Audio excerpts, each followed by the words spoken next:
The roar of the wind is not a sound, it is a physical weight, a crushing, invisible ocean that is trying to rip you away from the cold steel of the aircraft. You are hanging by one magnetic glove, your arm socket burning with the sheer, impossible strain of your own body weight magnified by the slipstream. 20,000 feet above the earth, the air is no longer just cold, it is a razor. It bites through the reinforced fabric of your tactical suit, seeking the heat of your skin, freezing the condensation on your goggles into a web of white frost. Below you, the world is nothing but an endless canvas of dark clouds, lit only by the faint, eerie glow of a crescent moon. Above you is the massive, gray belly of a rogue military cargo plane, a heavily modified C-17, tearing through the atmosphere at 500 miles per hour. You were dropped from a high-altitude stealth glider exactly 2 minutes ago. The math was impossible, a split-second window to intercept an aircraft moving at cruising speed, but you hit the mark, barely. Your boots scrabble against the smooth aluminum hull, finding no purchase. You swing wildly, the slipstream throwing you like a rag doll. You need to get out of the wind.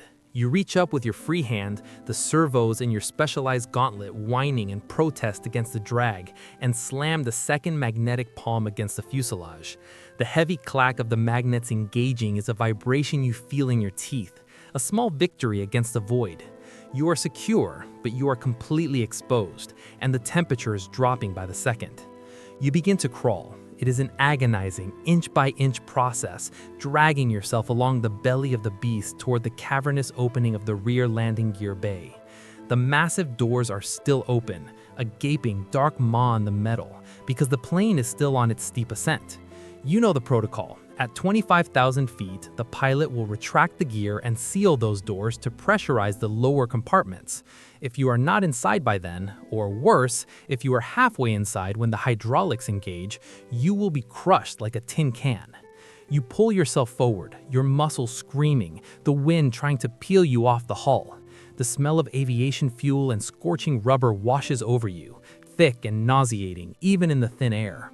You reach the lip of the gear bay. The massive, multi-ton wheels are spinning to a halt just feet away from your head, their deep treads caked with the dust of a secret runway halfway across the world. You swing your legs over the edge, disengaging the magnets, and drop into the dark, vibrating cavern of the wheel well. The immediate relief from the wind is euphoric, but it is a short-lived comfort. The air here is completely unpressurized and freezing. Your lungs burn as they try to pull oxygen from the thinning atmosphere.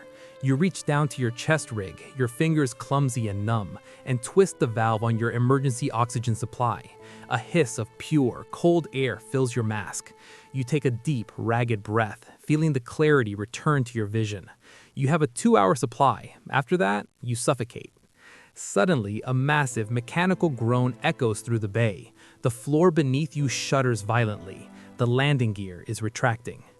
You scramble up the inner wall of the bay, searching for the maintenance alcove you memorized from the blueprints. The giant struts of the landing gear begin to fold inward, a monstrous cage of steel and hydraulic pistons descending right toward you. You dive into a narrow recess between the primary fuel line and a cluster of thick wiring harnesses just as the massive tires swing up, missing your shoulder by an inch. The heavy external doors slam shut with a deafening boom, plunging the bay into absolute pitch-black darkness. You are in, but you are still outside the pressurized zone, trapped in the freezing dark with a ticking clock of oxygen strapped to your chest. You tap the side of your goggles, activating the low-light thermal imaging. The dark bay snaps into view, a sharp, contrasting landscape of cold blue metal and the lingering yellow heat of the massive tires. You look up. 15 feet above you, set into the reinforced ceiling of the wheel well, is the access hatch to the lower cargo deck. That is your target. Climbing the internal structure of the gear bay is like navigating an industrial jungle gym. You pull yourself up using the thick braids of electrical cables and the cold, smooth cylinders of the hydraulic arms. Every movement is calculated. The plane is banking slightly, adjusting its course, and the shift in gravity threatens to pull you off the wall.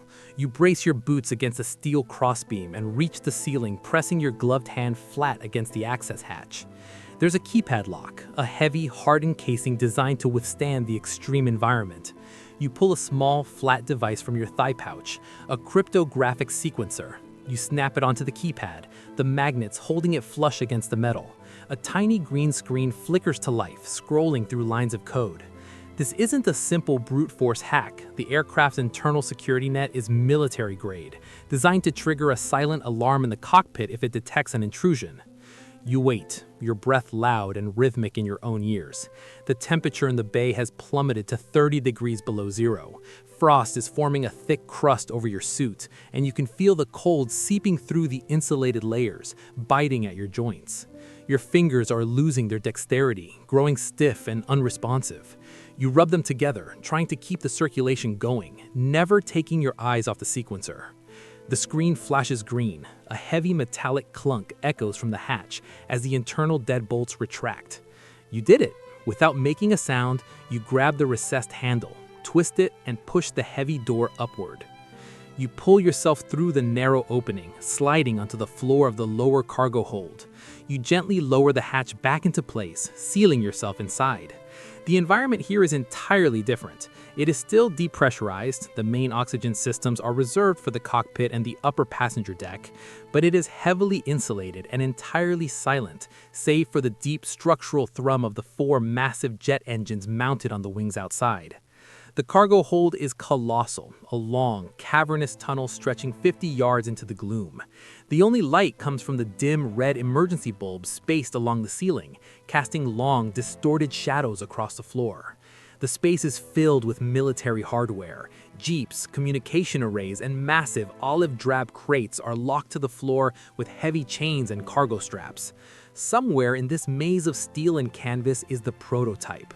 According to the intel, it's a localized electromagnetic pulse generator, a weapon small enough to fit in a duffel bag, but powerful enough to plunge a major city into the Dark Ages. The rival syndicate transporting it plans to use it tomorrow, blacking out a major financial hub during peak trading hours to execute the largest digital heist in history. You are here to make sure that doesn't happen. You begin to move through the hold. You stay low, using the massive crates for cover, your boots making zero sound on the ribbed metal floor. You scan the shipping manifest attached to the crates with your goggles, the internal computer translating the barcodes in real time. Rations, ammunition, vehicle parts, nothing matches the target profile. As you reach the midpoint of the hold, the vibration of the floor changes. It's a subtle shift, a rhythmic tapping that cuts through the steady drone of the engines. Footsteps. Heavy, booted footsteps walking on the metal catwalk that runs along the upper perimeter of the cargo hold. You hold your breath, your muscles coiled tight as a spring. The beam of a flashlight washes over the floor just inches from your boots, illuminating the dust motes dancing in the cold air. The guard pauses, the beam lingering on the space between your crate and the next. You press yourself harder into the metal, willing yourself to become invisible.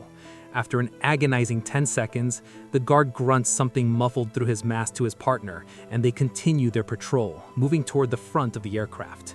You let out a slow, controlled exhale. You have to move faster. If they loop back around, they will eventually cover the entire floor. You slip away from the crate, moving deeper into the aft section of the hold.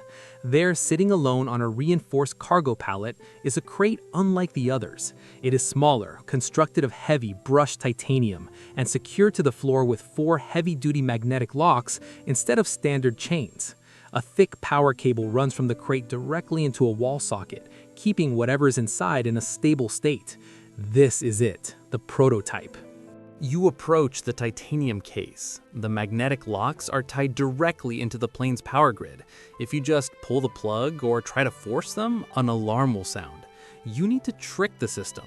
You pull a pair of bypass shunts from your belt, small cylindrical devices that act as temporary power bridges.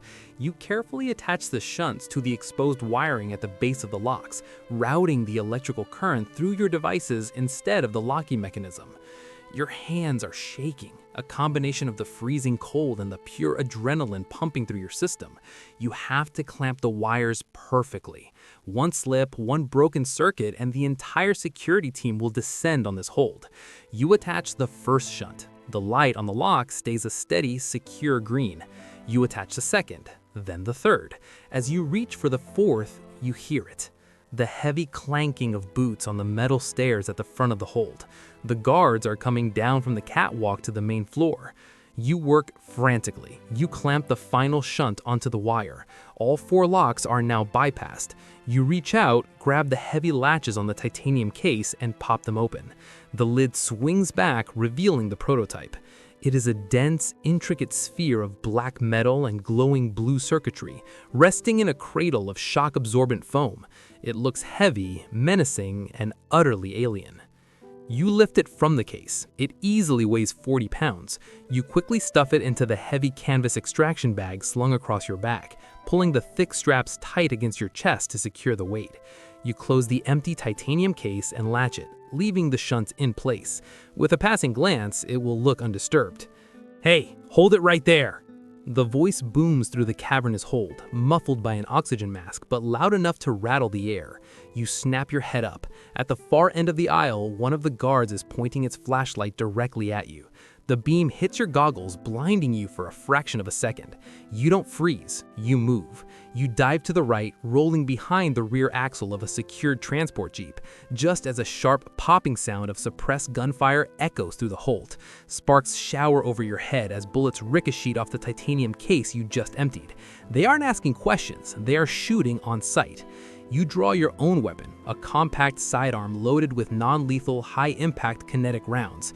You cannot risk piercing the fuselage at this altitude.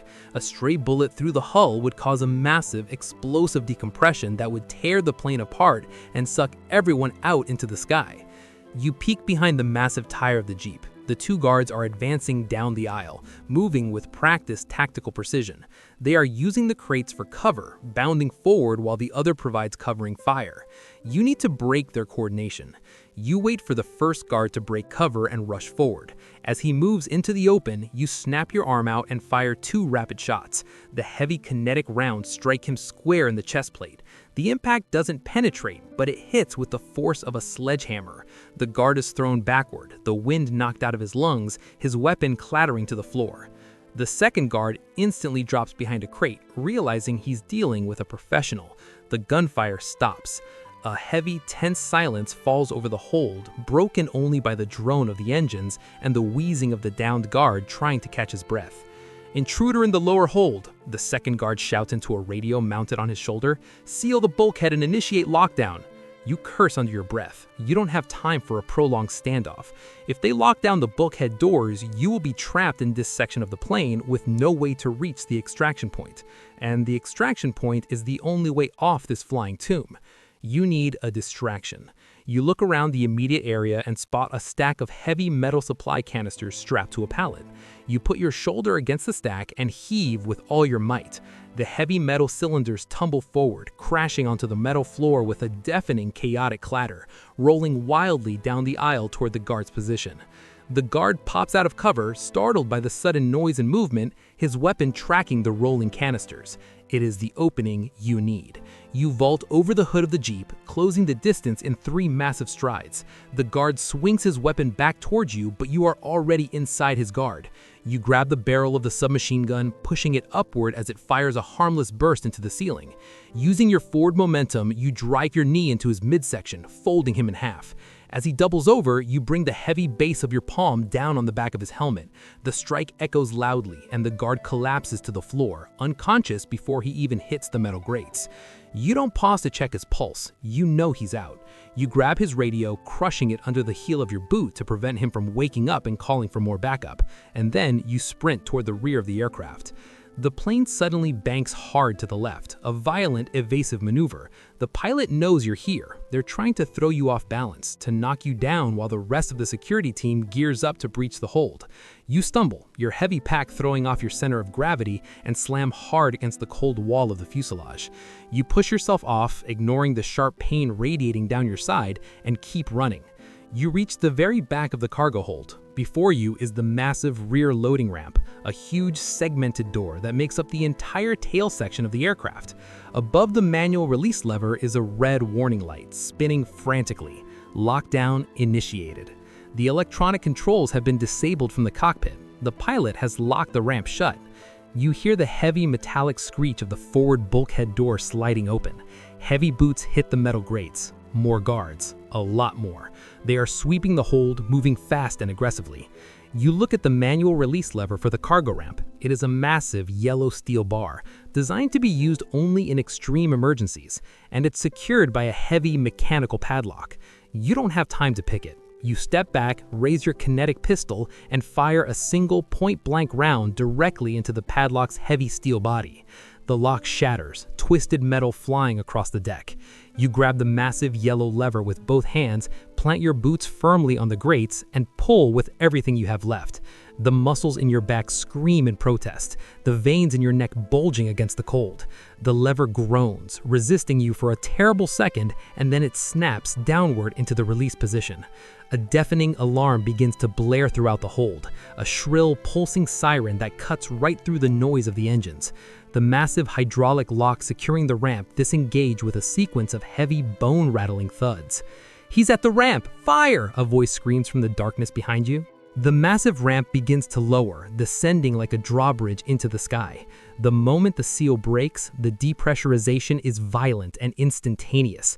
The air in the hold is sucked outward with the force of a hurricane.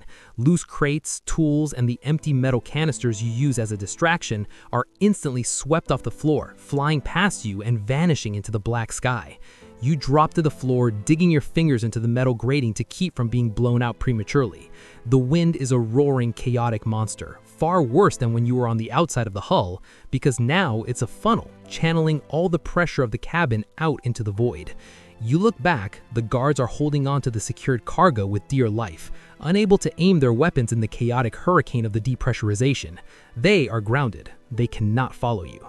The ramp lowers completely, locking into a flat, horizontal platform over the abyss. 20,000 feet below, the cloud cover has broken, revealing the faint, sprawling lights of a distant coastline.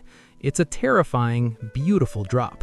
You pull yourself to your feet, fighting the wind, fighting the cold, fighting the sheer exhaustion threatening to shut your body down. You check the straps on the heavy canvas bag holding the prototype. It is secure. You check your altimeter gauge on your wrist. You have exactly 15 seconds of freefall before you need to deploy your parachute to avoid showing up on local radar. You walk to the edge of the ramp. The roaring engines of the C-117 are deafening, the exhaust painting the dark sky with faint streaks of orange heat. You stand at the precipice of the world, the prototype heavy on your back, the cold biting through your suit. The mission is done. Now you just have to survive the fall. You don't look back at the guards. You don't hesitate. You simply step forward, off the edge of the steel ramp, and let the darkness swallow you whole. The sudden silence of the freefall is the most beautiful thing you've ever heard. You tuck your arms in, streamlining your body as you plummet through the freezing air, disappearing into the night sky, a ghost falling back to Earth with the world's most dangerous secret strapped to your back.